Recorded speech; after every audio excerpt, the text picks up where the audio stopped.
welcome to the Gen Ecovillage Summit, Living Solutions for a Regenerative World. My name is Trudy Jurians. I'm a Gen ambassador and part of the Global Ecovillage Network, Oceania and Asia, Genoa, for many years. And after living in communities in Asia for the last 15 years, I'm back in Brisbane, Australia. So I would really like to honor the oldest culture in the world and pay respects to both the Jagera and Turrbal people, the traditional custodians of this land that I'm on, their elders past, present, and emerging. And it's my pleasure today to be here with Robin Clayfield, Morag Gamble, and Maia Raymond from Crystal Waters Permaculture Ecovillage. Welcome everyone, thank you for being here. And I'll just do a little intro to all of you. Robin is an internationally acclaimed facilitator, educator, and social change practitioner, facilitating courses all around Australia and in Europe. And she's been facilitating holistic learning programs for individuals, groups, and organizations for over 3 decades. She's an early pioneer of permaculture and is also the chair of the co-op at Crystal Waters. Morag is the founder of the Permaculture Education Institute with students from 6 continents and is the executive director of Ethos Foundation, a small permaculture charity. She's co-founded Northeast Street City Farm and the Australian City Farm and Community Garden Network. And she's been doing amazing educational programs online and in big response to COVID as well in the past year. And Morag's daughter, Maia, is one of the most inspiring young people I know. She's here with us and she's 14 years old, a co-founder of Global Perma Youth, a group of 11 to 17-year-olds from all over the world who are practivists, as they call themselves. She's a certified permaculture designer, host of the Warm Data Teens, and member of Fritjof Capra's youth cohort studying systems view of life. She's grown up in Crystal Waters and has been surrounded by permaculture since she was a child. So welcome again. And thank you for taking the time to be here with us. And I'm excited to be in conversation with you about Crystal Waters. So let's take it away. And yeah, I'd love to just actually start to hear a little bit about Crystal Waters as a permaculture eco-village, and what it is, when did it start and what's its focus, what's the intention at the heart of the community. So I open it up to maybe Maia, as one of the young people coming up in the community, and you've grown up there. Like, what is Crystal Waters to you? Well, Crystal Waters for me, I haven't lived anywhere else, so it is my home where I live and I belong. I know the place and where the best spots in the river are, to the music nights and the culture that I've seen emerging, because I'm 14 years old. I've kind of seen it. I remember the 25th anniversary, and now we're at the 30th anniversary, and it just seems like a really important part of the eco-village that we have a very kind of unique culture here. We're part of the land and part of the Aboriginal culture here. We have a Aboriginal elder nearby, and also we have people from all around the world. We have woofers coming in for a week to a few years. We have young people coming back that have grown up here, who are coming back to live here and raise their kids here. And we've also got so much embodied knowledge and wisdom in the group, like Robin and my mum and all these other people that helped start Crystal Waters are still here. And so it's amazing just to see it just emerge. Yeah, it sounds like a wonderful place to grow up, and a 30-year-old community that's been living there on the land. Yeah, maybe Robin, you could share a little bit more as kind of one of the starting members of Crystal Waters, and how has it been emerging and growing in these years? Yeah, thanks, Trudy. I'd start by acknowledging our traditional custodians here too, the Cubby Cubby peoples, and now we acknowledge the wider Jinnaburra Nation. And our Auntie Bev's given us permission to say Nara to everybody, which means hello. Apparently they don't have a word for welcome in Cubby, so Nara. Yeah, and I bought into the plan in the mid-80s, which was pretty brave. I was like a young woman in those days, in my 20s. I hadn't wasn't that long out of my permaculture course, and yeah, both my kids have grown up here, and even my two grandsons have spent 4.5 years living here since. So it was a pretty big gamble for me to change states and move my whole life here, but I did that, moved here in 1988 when the community was first starting and before the titles transferred. So we're actually 33 years old this year now. Yeah, it's been my whole life really, more than half of my life I've been here. And I moved because of the permaculture, but also because I didn't want my daughter to be like an only child. I wanted her to grow up with people around her because we'd been living quite remotely on the edge of a rainforest in northern New South Wales, and she was quite isolated as a 1.5-year-old, really. And that's been a fantastic outcome, really. All the kids grow up here, and like I said, it's been extraordinary to watch all the young people grow up here. So many waves of kids coming through, as a community does when you've been, in a place for a certain amount of time, and then watching our kids come back after being out in the world for 10, 20 years. They're coming back to have their kids. And so I think, one of the really most exciting things I find of Crystal Waters is that natural succession. We really are a village community, and we're attracting our children back, and their kids are growing up here. And yeah, I guess, one of the other reasons we did all come together initially was for the permaculture, and the ones of us that did buy into the plan in the early days, it was mostly permaculture people. And that whole demographic has changed quite a lot over the years. People needed to go back to the cities for work to pay their mortgages and things like that, because we are quite remote in terms of, if you don't make an income yourself at Crystal Waters or online somehow, people are commuting to work, but a lot of people find that quite challenging and leave because of that.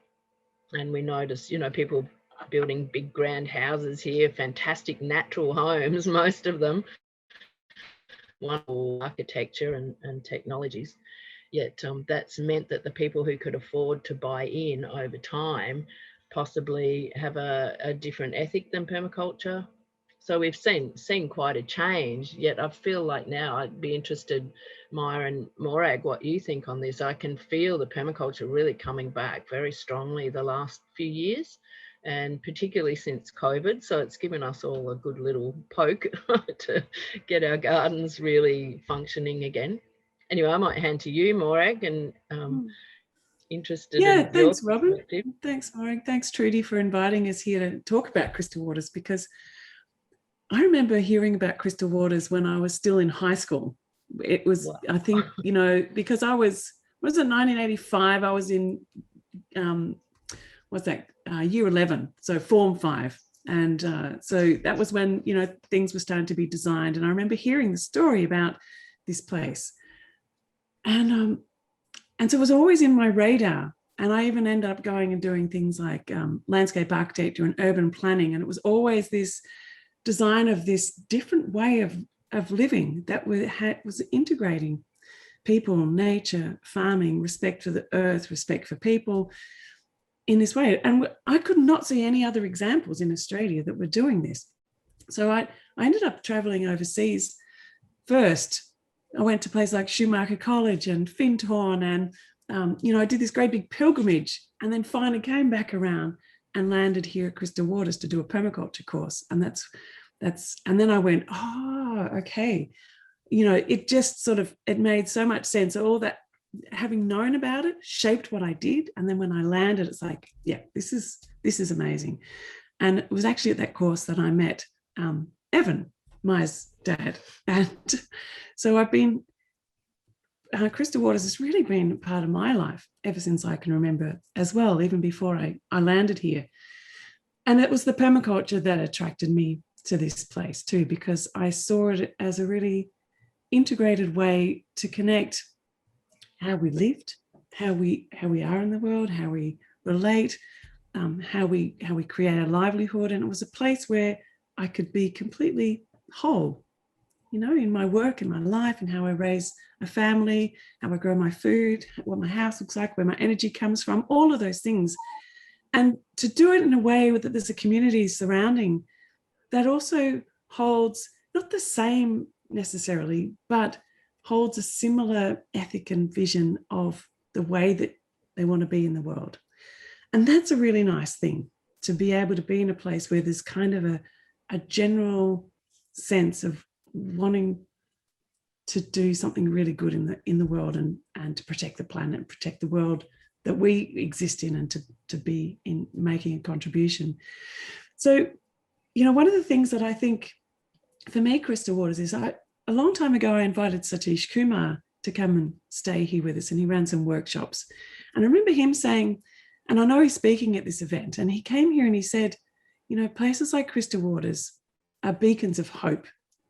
You know, these are places where you get to see what regenerative thinking looks like in action. You get to see what one planet living looks like in action, whether it's perfect or finished or not. And it's never perfect. It will never be finished. It's an emergent process that comes from the intention of wanting to be in the world in that way. And that's where the hope comes from, not from it being finished or done or being perfect. It comes from the heart and the intent of it.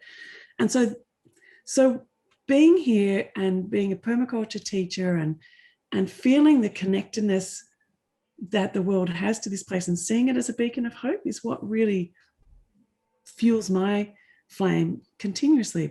I've been living here for 21 years, not quite as long as Robin, but if, you know, for me, that's, you know, half of my lifetime really too, being involved in Crystal Waters, and more than half my lifetime in permaculture. So I think this idea of it being a living example and a living laboratory is so important. And, you know, something someone said to me recently, like the last thing that a fish sees is the water.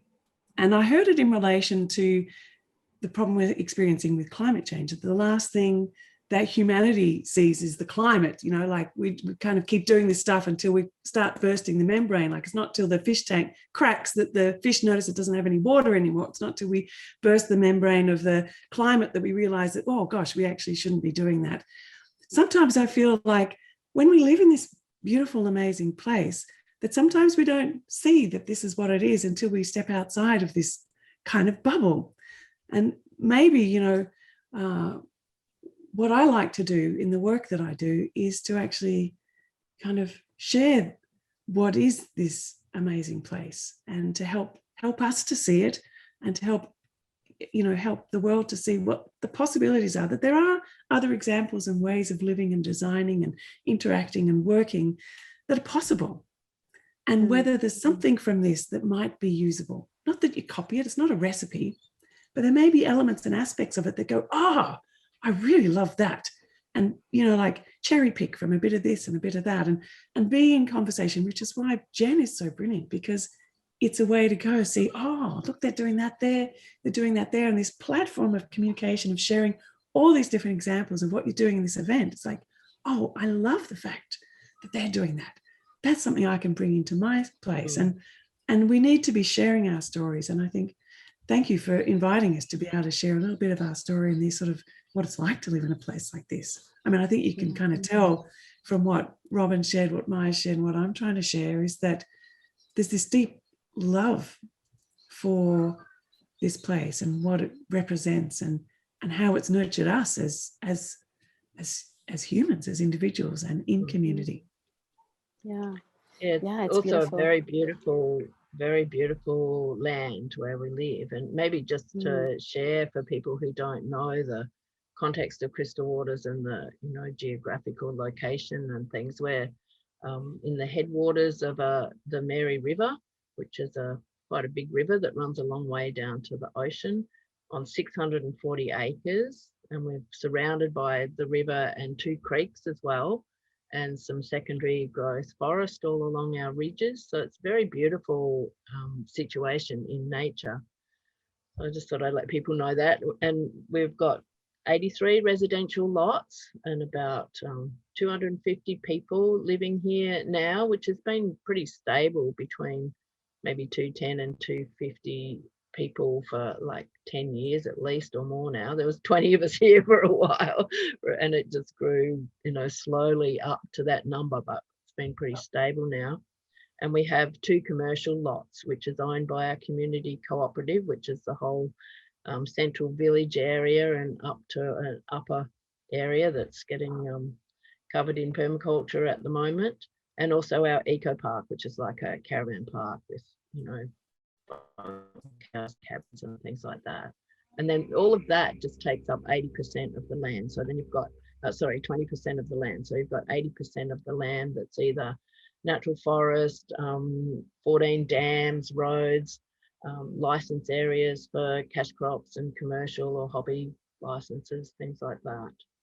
Yeah, so just to give you a bit of an idea, and just to comment on something that Morag said there, I've always said to people when I tour them around or for my courses and things, or like we so often get over this whole history of 33 years, visitors coming and kind of looking and going, oh, permaculture, or why aren't you doing this, and what about that? And kind of say to people, it's like Morag said, you know, we're just, you know, there's things that you can totally see and be inspired by always, and we're just like an infant really in terms of village. You know, villages grow and evolve over centuries, and we're 33 years old, so it's just, you know, really I see us as just really growing, and we'll continue to grow, I'm sure of it, because of this beautiful natural succession. I think also too, Robin, that that question that you asked, I think you dropped out just a minute. You were saying people ask, where's the permaculture? And I think it's a really interesting question, because it's not just that there's a veggie garden at the front gate. The permaculture is embedded throughout the whole place in the way that, you know, the houses are situated, and then the invisible structures of how you design your work, how you choose to do your education, how you know, like how you organize groups. So we were talking about it before, you know, like how, you know, for example, at the moment, with everyone sort of coming back because of COVID, you know, a son came back from America to live and look after his mum who lives here, and thought, well, I can't live here, I can't work here, and that means I can't live here because there's no strong internet enough.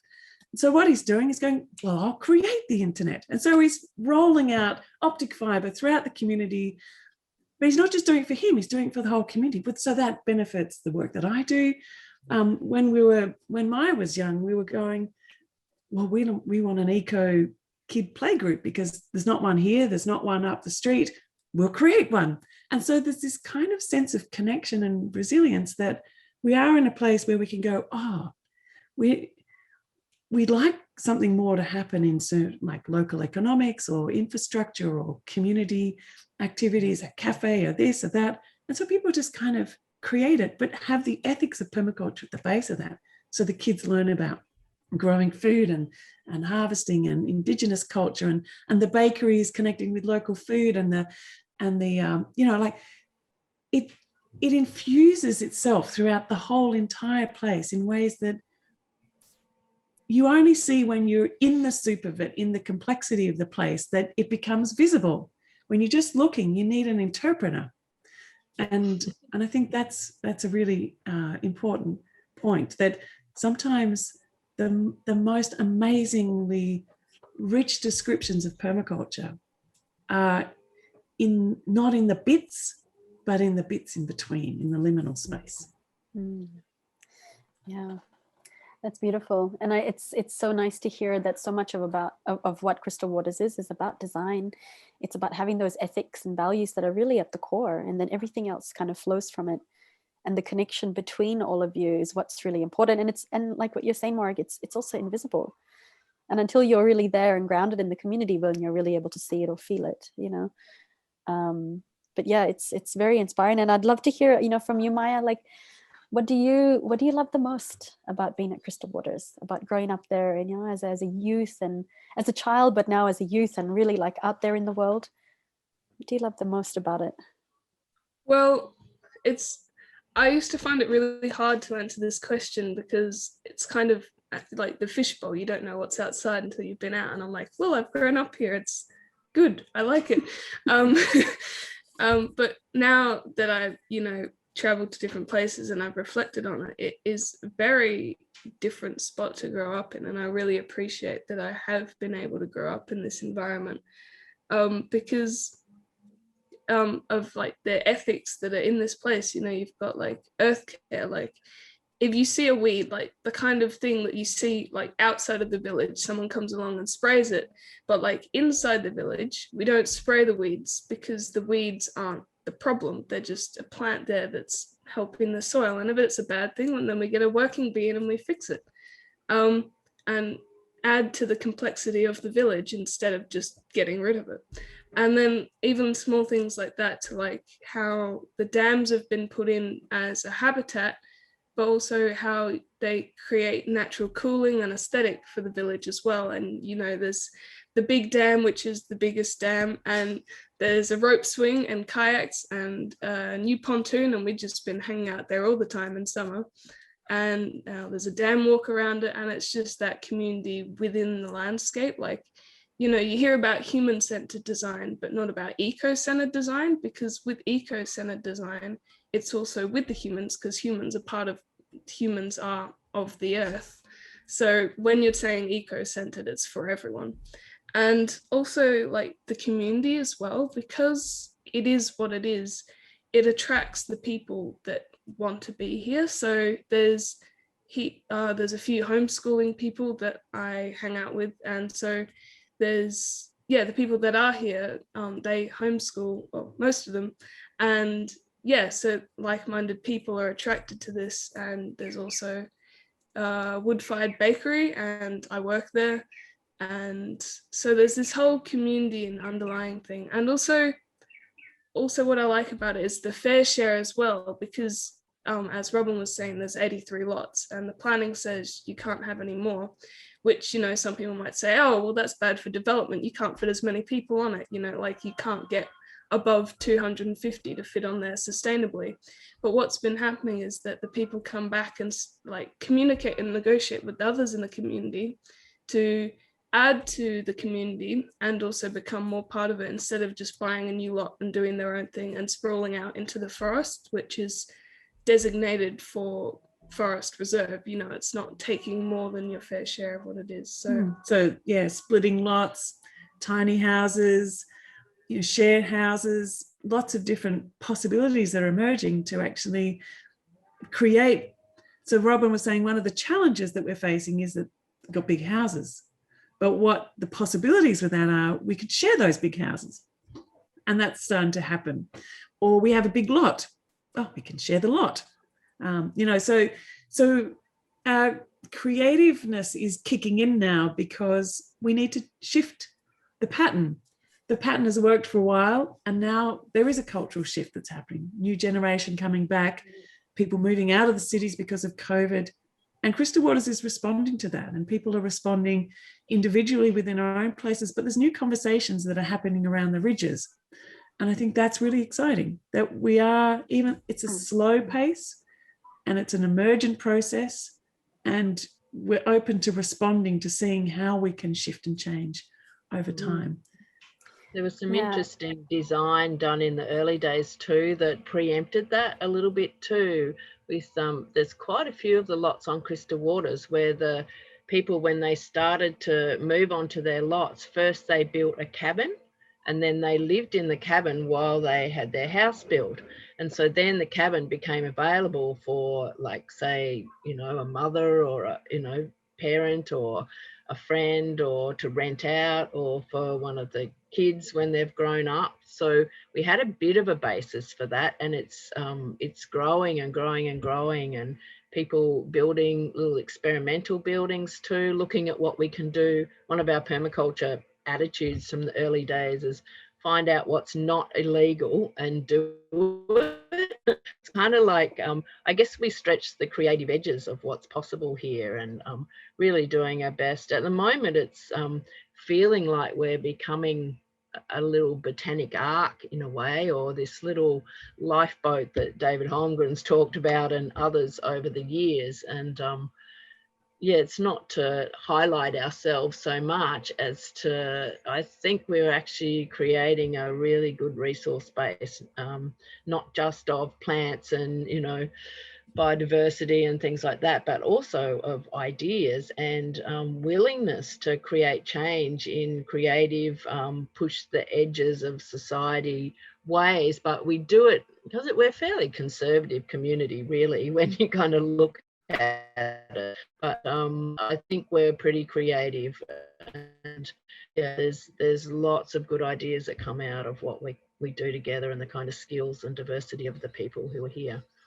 I think, it's an interesting thing, that conservative, and you know, I've often played with that edge, because sometimes if you go so far out, it can't be seen. So where if you actually, you're not too far off what's kind of considered acceptable, it becomes more visible. So I think in a way that's a strength, that it can be seen as a possible alternative because it's not so far from the reality of what's accepted. And I think that's it's a really interesting one. And similarly with what you're saying with the different modules, what we've designed ours, and what we did, buildable, affordable modules, we called it. So where we are now, this is my office now, but it was before a shed and our main living place. And then we gradually added modules as our family grew. But we can also similarly split them up. Like this could be Maia's apartment or someone else's apartment. So they're all splittable, but also connectable, if that's a word. And I think that designing with the long term in mind is really important. So it's not just designing a house for resale, it's designing a house to live in, but designing a house with the possibilities that what happens to your family in the long term, what happens after you've left, what happens to the materials after that house is finished, can they be recyclable, can they return back to the earth, what are the choices and decisions that you make in everything that you do. And so that having that embedded in whatever energy system you use, your house you use, the kind of work you do. And so those decisions and choices, that's part of that invisible structure as well, that's just embedded, because it's kind of a way, it's kind of the permaculture way. I don't know if that's a thing, but you know, it's the ethics embodied throughout. And also designs. Oh, go, Maya. Oh, okay. I was just gonna go back to what you were saying before about the conservative and then the regenerative. You kind of need a balance between those two. Like what one of the things I learned from Fritjof Capra is about the yin and the yang. So you've got yin, which is kind of the conservative and kind of like community based, and then yang, which is like outgoing and individualistic. And you need a balance of those two. Like you need sustainable systems that are resilient, and then you need creative and innovative ideas that build on the old. And also like traditional wisdom as well, like that's been going for hundreds, thousands of years, but it's still, you can continue to use that wisdom today. So and the point I wanted to pop in there was around the, I guess, the expansion or the creativity of new ideas and technologies. And because Crystal Waters has attracted the kind of people that it has, and also somehow because of our numbers too, we've been able to affect some change or enable different things to be possible here at Crystal Waters that aren't within the local council, permission system. And like we've had Barry Goodman, who's passed away now, one of our designers, bless him. He had the trial Dowmas compost toilet in the state. And through having that, he was able to educate the public health department on what they needed to look for to test, a compost toilet. So he was kind of educating the whole state health department really, and the council. And then council approved that toilet, and now it's, across the whole shire in council parks and, national parks, state parks and that kind of thing.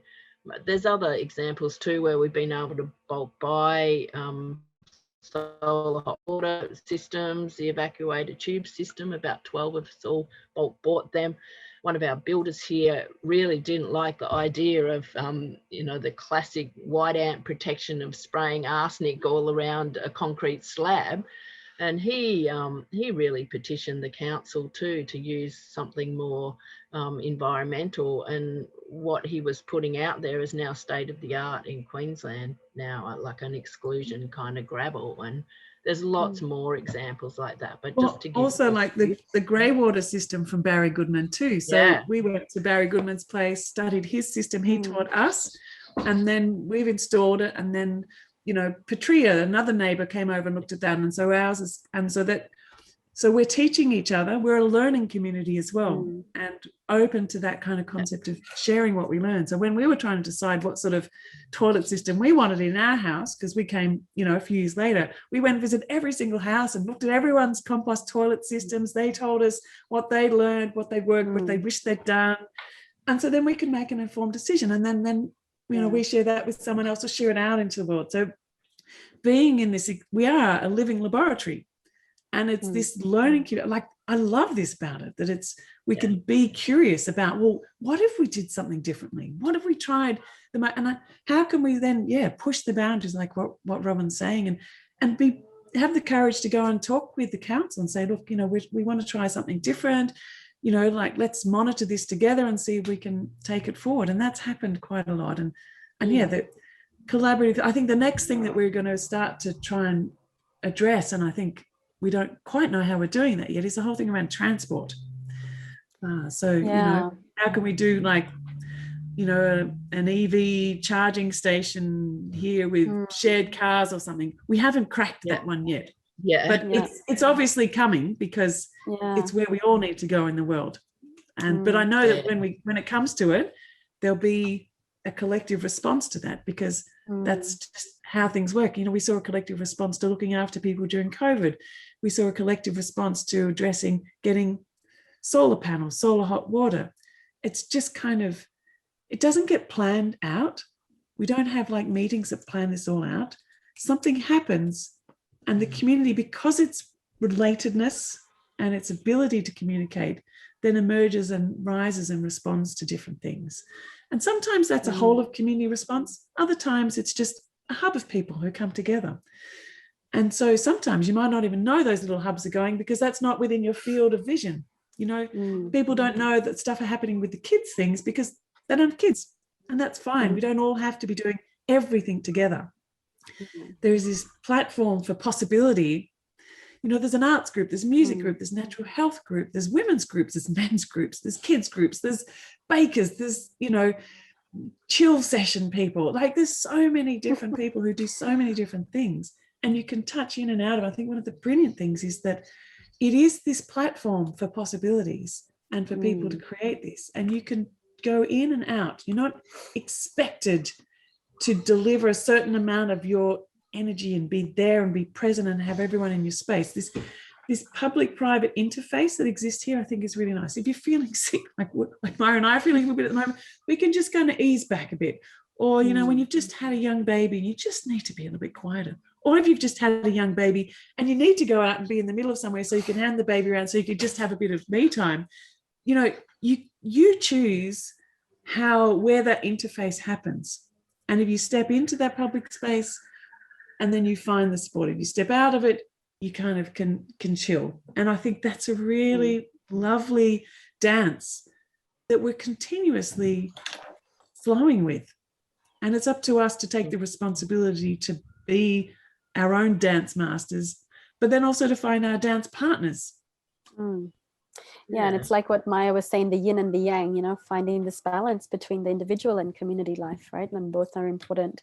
But I'm a bit curious also to hear, like, I think you mentioned, Robin, and, you know, you've all talked about this, like, edges of crystal waters and like pushing the edges and just exploring, and, you know, it's evolutionary, right? And it's also, it helps to inspire, and that's the importance of this kind of platform where we can share these stories.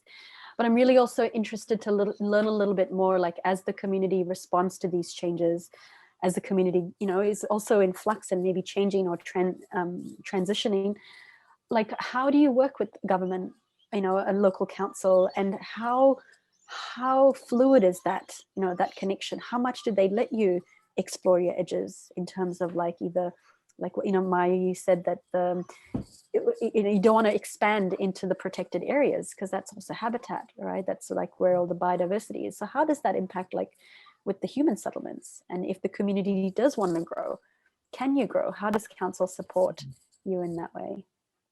Well, with the co-op at the moment, maybe I'll speak to that and then hand to Maia and Morag. Well, I guess in the early days, there were, just to give one more example of that expanding the edges, there was quite a few single people brought into the plan as well. And they were noticing that as a single person, they didn't need this big house and council has a minimum size of building. And so as a community, our body corporate, which is the overall governing structure of how we can come to be here and settle on the rural land, and they put in a petition to council, and council went, oh yeah, that's fair enough. And they reduced the minimum size of a building just for Crystal Waters. So that was in the very, very early days.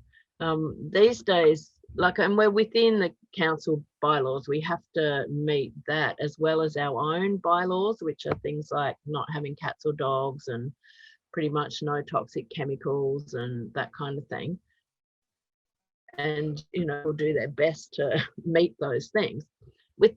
In terms of expansion and things like that, we're kind of locked into that building units and group titles plan where there's 83 residential lots, 2 commercial lots the co-op owns.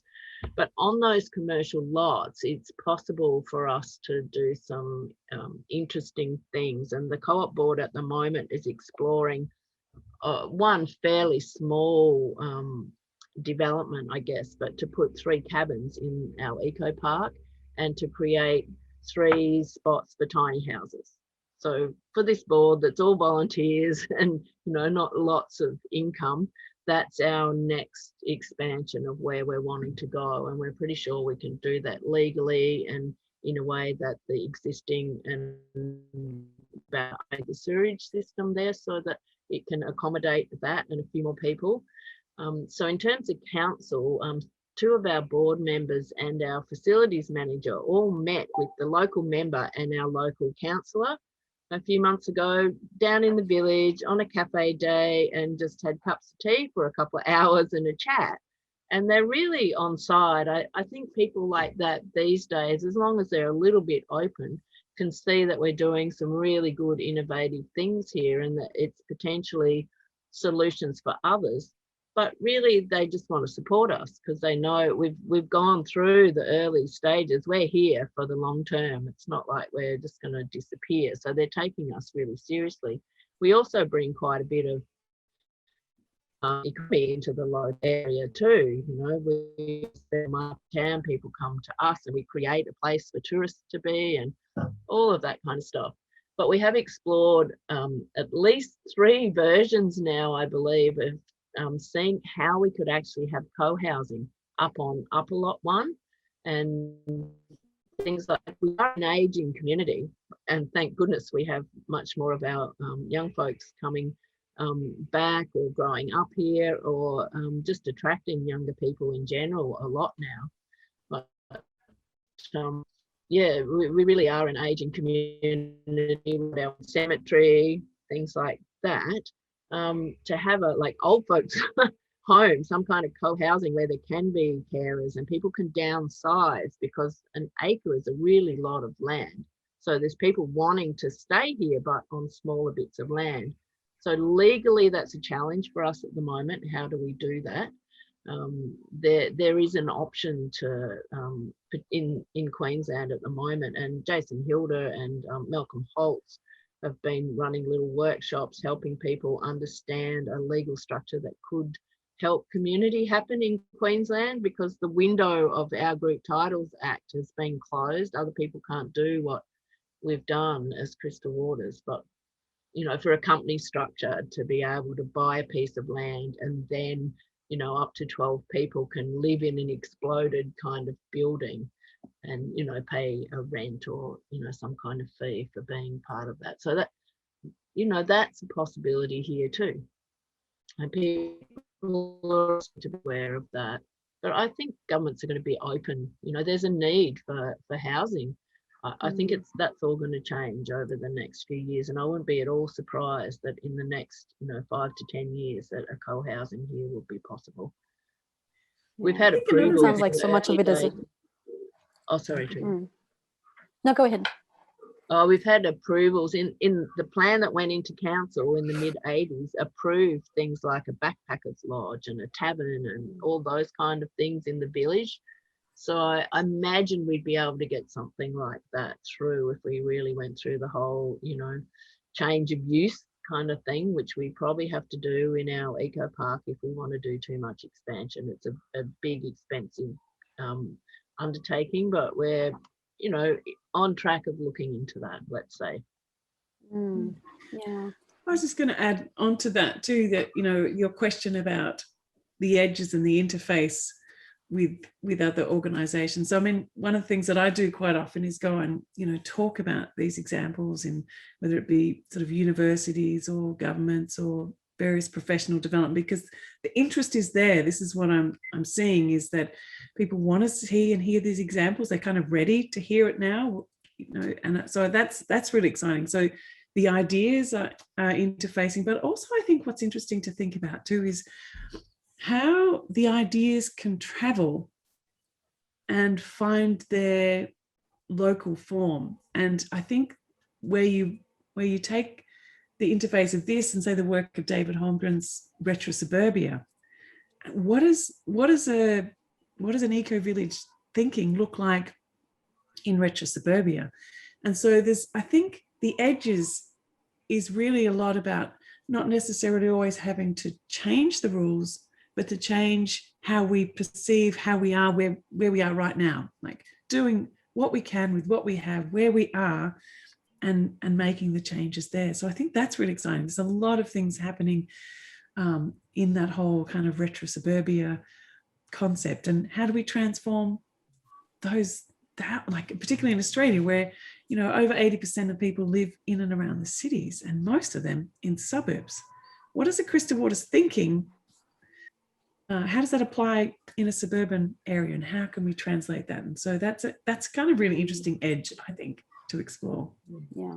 And I guess for Krista Waters too is how do we, will we create a bit of a suburban edge closer into the village too? Because at the moment we're all spread out on these 1 acre lots, all in clusters. But yeah, how do we have a more focused, viable commercial village area? Like we have that, and we've got quite a few shops and little businesses and offices and activities, events that happen down there.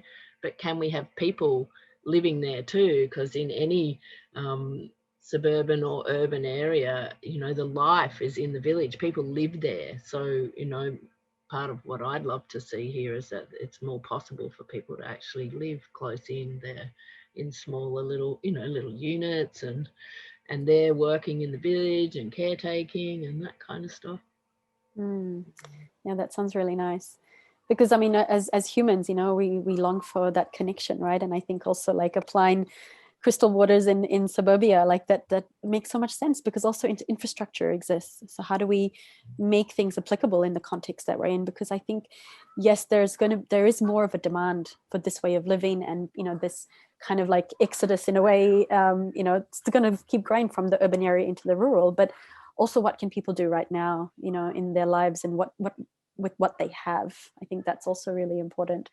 But what you were sharing, Robin, about like how you work with council, and I think this is also really important as new communities are forming, as people start to really take notice and say, I want to do something. I want to actually go through this transformation where I am transitioning my life into a different way of living, into the new normal, but it's all about relationships, reaching out to councils, developing that relationship with them, inviting them to come and to see your place, inviting them to for them to hear your ideas. I think this is a really important insight. And I'm also kind of curious a little bit to hear from you about, there are wonderful, amazing things that are happening. There are these amazing evolutionary edges that crystal waters. But what are some of the blind spots or challenges that are also there? You know, like, also, I love how you brought up the yin and yang, Maya, because that's very much a core of who I am and my philosophy. But again, like, what is, you know, the other side of things, and how do you deal with those challenges and blind spots? Shall we start with Maya? Sure. Well, the thing with the challenges here is that there's always like a flip side to it, because like Robin, you're saying like there's an aging community, but the thing with that is that you have wisdom, and then there's also like the new youth that are coming in too. And also, while it may be an aging community and we do have 640 acres to manage, we kind of have the permaculture that kind of is a self-organizing thing, and the youth coming in can help with that. And yeah, I think it isn't so much a challenge as like a learning, living community in that sense. So yeah. I was just going to reiterate the thing about, for me, I think the biggest blind spot is just being blind to actually what it is that we have. Sometimes we just don't appreciate it. And I think it's just reminding ourselves, or, you know, stepping outside to be able to look back in and to see, you know, like actually, or even to have a historical, we had this up on the 30th birthday, you know, early day pictures. If you came here 30 years ago, you would have just seen bald hills and forests that were just so thin you could see through, and erosion gullies, and no one living here, no wildlife, barely anything, just dead paddocks. And lots of and lots of weeds, lots of really invasive weeds. And you come here now and you see hundreds of people living here and visiting from around the world, with people growing up with systems thinking approaches and interesting houses and innovative technologies, and that are influencing the way councils are doing things, and forests emerging, and platypus in the river, and kangaroo joeys emerging out of the pouches for the first time just in front of your window. You know, like life is abundant and beautiful, and the forests have regenerated, and it's a beautiful human habitat as well as a regenerative ecological habitat. And so I think the blind spot is sometimes when you're in it and it just kind of grows around you, you don't see it. It's like what I was saying with the fish tank. And if you just enter into this space and you've only arrived here this year, and you're sort of saying, well, where's the permaculture? Well, like, it's that blind spot. And so for me, the blind spot is just maybe we don't recognize or celebrate or acknowledge or interpret enough to ourselves. I find I'm often doing so much interpretation out into the world. I do masterclasses and YouTubes and classes and courses and things, and I go out and do lectures and all sorts of things all around the world all the time, whether it be online or that. But I don't find I'm often doing that in the community. And so I wonder whether there's a possibility of us all who can come together and celebrate and share and interpret what it is that we see and we value in our own community. And then that would, I think, maybe shift any kind of thing like, oh, we're not doing well enough, we're not a permaculture village or something. I think that would shift. Yeah, the PEP days that I organised in the past that your family was part of, Morag and Maia, I'm wanting to start them again, which helped, I think, address that. So these are permaculture energy parties where anyone who wants to, we go to, you know, once a month, go to somebody's place and have a permaculture kind of pep up their garden and have a bit of a party and a food share at the end, and just go around each other's places so we get to see what each other is doing. And I'm close to getting that started again, but we did it for about 3 years, and I think it got a lot more permaculture happening in people's gardens, a lot more education there. And when I do tours, Morag, I often take these old maps, like roll out some laminated maps, one from 1981 when the original older community or the permaculture stuff was here. And you can see just this bare everywhere where all our houses are now is just totally bare and little tracks. And then I've got a map from 1988. It's kind of like A2 size or whatever, where just after the earthworks were done, where all the dams and the roads were put in, and a few of us who were here had our lot slashed, so you could see, and there's just no trees around this whole area. And now I say to people, then I show people the map that, you know, overimposes onto that was the design for the place. And I say to people, when we go for a drive around, just remember these maps, and, you know, you can see people's zonal systems growing up around their houses. You used to be able to see people's houses, but now a lot of them are just totally, you know, in behind trees and vegetation, and, you know, it's quite fabulous. But to talk a little bit about those blind spots, I totally agree with you there. And maybe to mention, I don't know about blind spots, but just areas we could improve in. Like we've had just always, this is my perennial thing, because I train people all over the world in, you know, governance and creative decision making, creative facilitation and things like that. And here I am chairing a co-op board, and we've got this majority vote. The whole co-op and our body corporate is majority vote as well.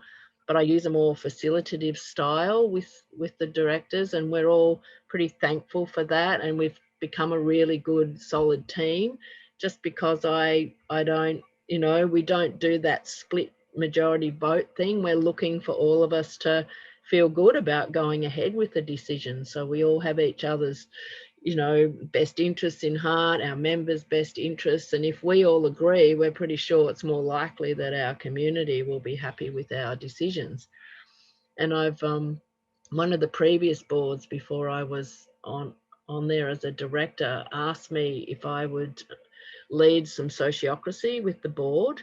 And it's quite an interesting story, because, you know, sociocracy is just such a great way for people to, like, not just have discussions and make decisions, but to do the whole governance of a community or an organisation. So it's one of my babies, really, but I've never pushed it in indie, and it just came up in quite a big group of about 55 people in a workshop right at the end, because it just felt like the most perfect solution for what people were talking about. And I don't like to push my creative facilitation stuff too much, because it wasn't so welcome in the early days, but it's almost like the time's right for it now. People were really interested when I said something. So we've had a couple of workshops on sociocracy, and the directors asked me, would I facilitate something?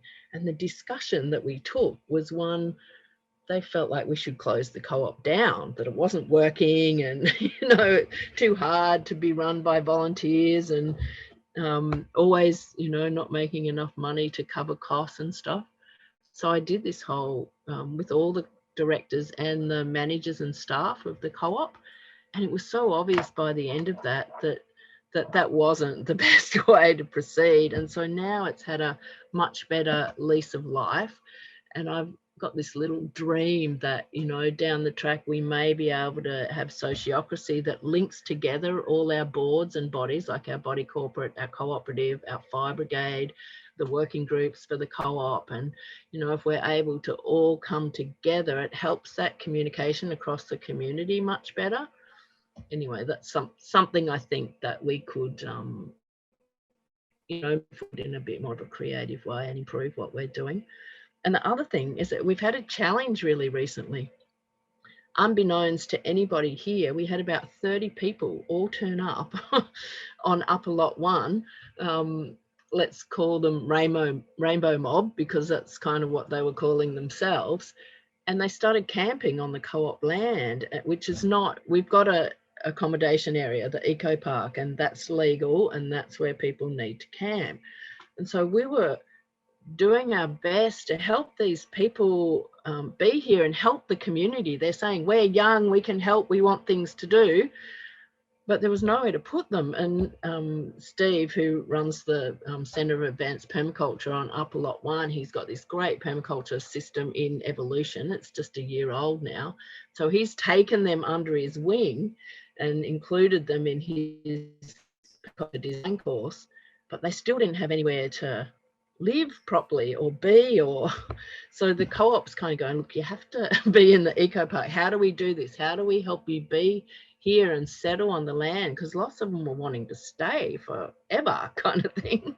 So they were saying, so we looked at trading with them. You know, if you can camp in the eco park and do, you know, an hour a day for your accommodation on co-op land, helping with weeding, helping remove the bamboo, that kind of stuff. And most of them have gone off to a festival now, but they're online. They're saying, can we come back? We want to lease land. We want to do this. So I guess one big challenge, and I don't know if there's a blind spot or something when seeing of how to actually, and well, one of our directors is saying this is not just the first group of people like this. There's a lot of homeless people in vans. It's in the newspapers and everything. And so what we're wanting to do is, how do we find solutions to settle like people en masse who might want to come, or do we just have to say no to them?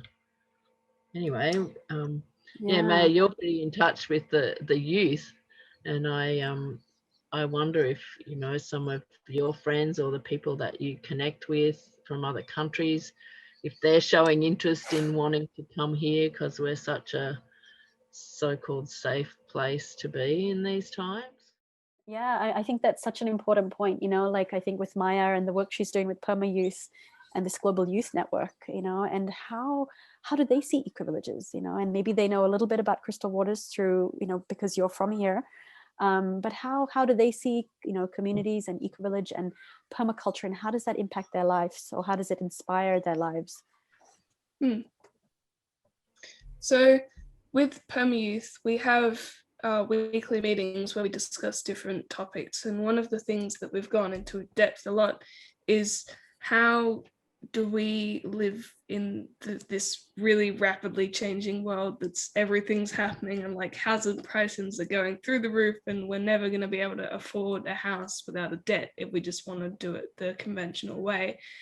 So we've talked about tiny housing and share housing and eco villages and like all these other different eco villages that I've visited, that you've visited, and just showing all these different options, not by visiting it, but just exploring like their online presence and just sharing our stories with what it's like. And like, as you were saying before, cherry picking the little bits that we like out of every like project and saying, well, this works well, this doesn't work well, this is okay, and just seeing what suits for us. So we've looked at Findhorn, Crystal Waters, Lamas, Christiania, Tory, and Damanhur, and all these amazing, really out there places. And yeah, so we've looked at that in depth, and we've also had a few camps here at Crystal Waters, so doing permaculture design kind of exercises and nature walks, and coming and seeing our garden, and, you know, eating food that we made, and so yeah, just kind of experiencing and creating a story that we want to see. And so yeah, and also in the refugee groups as well, we're supporting them to make their housing and places sustainable and like livable. And there's someone in Kitgum, Tom, who's just got a block of land. And that's in northern Uganda. Yeah, yep. Kitgum is northern Uganda. And he's gonna make an eco-village on that block of land for the people there, permaculture eco-village. So that'll be really exciting to see how that happens.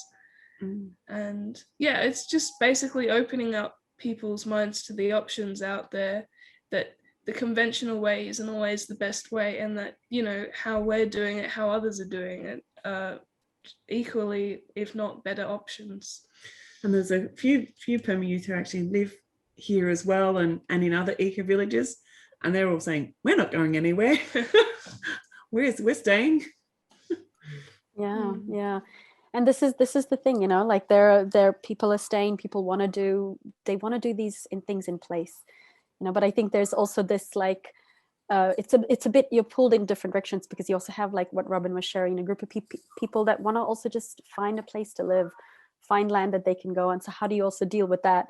And then, but also work in place at the same time. So there's this mix, and the world's in flux at the moment, right? And we have to work out how do we respond to these different situations when they come across. But it's also it's a challenging time, but also a very inspiring time, and I think that was also for me, the many inspirations I've got from Crystal Waters over the years. I think my first visit there was, maybe in 2016. I visited Barry O'Connell and Max Lindiger, and every time I come to Crystal Waters, I learn a bit more, and I see a different part of the community, and that's wonderful. And I think what is also wonderful is that it is emerging and it's constantly changing, and that what you said, Morag, it's a living laboratory. And I think that's the beautiful thing. And that's also the edge of eco-villages, right? And the eco-village movement is you've got these communities from at every end of the globe, and they're all doing different things, and they're just all trying their best, and they're experimenting and trying to figure out how do we live the most, sustainable, with low impact, but still have lives that are rich with love and community and connection. So I think this is one of the beautiful things about Crystal Waters, and what I really appreciate and love about it, and appreciate of all of you. And I thank you all for being here. And if you have any last words of inspiration, or just to give the people that are watching this, something that they can take away, just something, a little thing of inspiration, I'd love to hear last words from you. Well, for me, I think it's that to have the courage, I suppose, to just live it fully where you are right now, and to connect as widely as possible with people who are doing this, because this is what the earth is calling for right now. All life and humanity need us to be picking up this baton and doing as much as we possibly can with it, while we're stewards of this earth and contributors to it. So, do what you can where you are with what you have, and connect as widely with people who are doing it too, because this is a myceliating network. It's kind of like, it almost often feels like it's this underground threads that are going everywhere, and they're not really seen until they pop up, like little places like Crystal Waters and this and that. But actually what that shows is there's so much going under. So feel the strength of that, and have the courage to poke your head up to be seen, and for this myceliating network to be seen. And then share the love of it, and share the stories of it, and connect where you can. And everyone's participation at whatever level it is just magic, and is so important. You don't have to be in an eco-village to start making changes in the world. Yeah. Nice one. Yeah, and my word was courageous too, Morag. Invite people to find that part of themselves that can make a courageous move into what